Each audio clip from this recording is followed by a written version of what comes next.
Can Robert Williams of the Celtics force their way into a full defense conversation? Forsberg, is Robert Williams worthy of all defense consideration? Originally appeared on NBC Sports Boston. Download our local news and weather app for iOS or Android, and choose the alerts you want. Oshie Brissett, after accelerating past Jason Tatum, seemed to have a clear path to the basket and a layup that would have knotted the Celtics and Pacers late in overtime on Monday night. Robert Williams had different plans. World U.S. Capitol riot 5 hours ago. January 6 panel requests interview from GOP leader Kevin McCarthy. Ronnie Spector. 4 hours ago, Ronnie Spector, 60s icon who sang Be My Baby, dies at 78 scrambling across the paint. Williams aggressively swatted Brissett's layup attempt off the backboard and, in the process, ignited a fast break the other way that culminated with Jaylen Brown making an extra pass for a Grant Williams three-pointer that essentially sealed Boston's win. The Celtics are taking over in overtime. PIC at twitter.com/RQ53PXD6. So, Celtics on NBC Sports Boston, January 11, 2022. Rob covers for us so well and does such a good job on defense, man, Brown told NBC Sports Boston in his post-game walk-off interview. He should be in the category for first-team all-defense, in my opinion. Williams made one heck of a pitch for consideration on Tuesday night. The Pacers finished 1 of 17 shooting when defended by Williams. The frontcourt combo of Domantas, Sabonis, and Myles Turner combined for just 1 point on 0-4-5 shooting against him. The Pacers missed all 7 3-point attempts defended by Williams. It was the best of a solid stretch for Williams. In the 6 games since Celtics coach Ime Udoka challenged Williams to be more disciplined after a rough outing in Minnesota, Williams has limited opponents to 38.3% shooting. That's a staggering 8.9% lower than his opponent's expected field goal percentage over that span. He's an anchor back there, Udoka told NBC Sports Boston. Obviously, rim protects well, but he also is guarding on the perimeter, doing a lot of different things. He's starting to read the game better, offensively and defensively. His growth is crucial for us, but you're starting to see steps in the consistency. That's the thing I love about him. Williams has blocked 2 or more shots in each of his last 9 games. In fact, he has 31 total blocks in that 9-game span. He's averaging 2.2 blocks per game,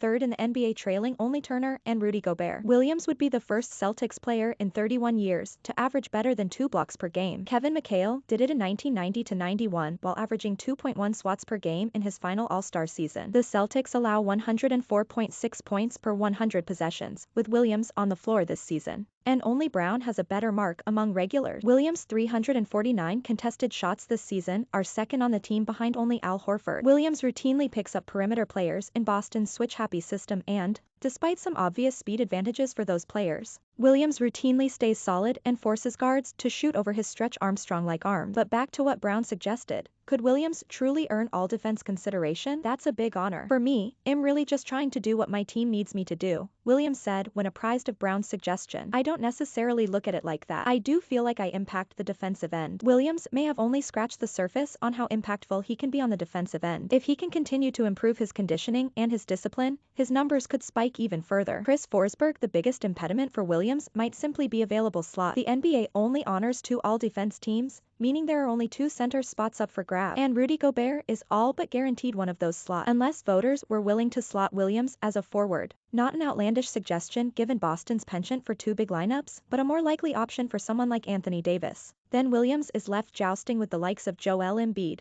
Jarrett Allen, and DeAndre Ayton for the second available center spot. At the midpoint of an often frustrating 2021-22 season, Williams' development is near the top of Boston's silver lining. Not only has he thrived as an every-night starter, but the Celtics have cranked his workload and he's maintained much of his efficiency. Williams might eventually muscle his way into that all-defense conversation, but he's going to have to continue to assert himself. The better news for Boston is that Williams may have only scratched the surface on how impactful he can be on the defensive end. If he can continue to improve his conditioning and his discipline, his numbers could spike even further. Forsberg, CS should be searching for pieces to help Jays thrive. The rest of the league is slowly starting to take notice. But Williams' progress has already caught the attention of Boston's superstars. I'm like the biggest Rob Williams fan, and I have been for a very long time, said Tatum. Just the maturity and growth that he's shown over these last couple of years. Rob has been playing a lot more consistent, played 41 minutes tonight. He's just contributing something on a nightly basis. I'm glad he's on our team.